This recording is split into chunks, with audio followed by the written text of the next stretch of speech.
Have you ever felt broken, like your past mistakes define you? Listen, God is not finished with you. Redemption is his specialty, and renewal is his promise. Romans 3:23 through 24 says, "For all have sinned and fall short of the glory of God, and all are justified freely by his grace through the redemption that came by Christ Jesus."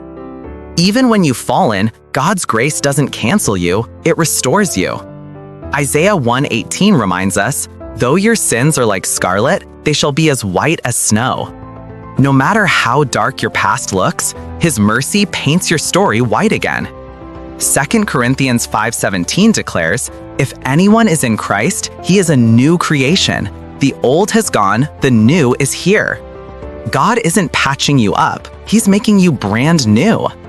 Ephesians 1:7 says, "In him we have redemption through his blood, the forgiveness of sins according to the riches of his grace."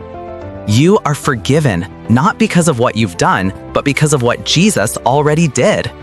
Titus 3:5 tells us, "He saved us not because of righteous things we had done, but because of his mercy." You don't earn redemption, you receive it. Psalm 51:10 cries out, "Create in me a clean heart, O God, and renew a right spirit within me."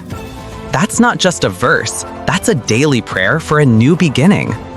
Joel 2:25 promises, "I will restore to you the years that the locusts have eaten." Everything you thought was wasted, God can use it for his glory. So today, let this truth settle in your heart. Redemption isn't for perfect people. It's for people who fall and still run back to God. He can rebuild your brokenness and renew your soul if you'll just let him.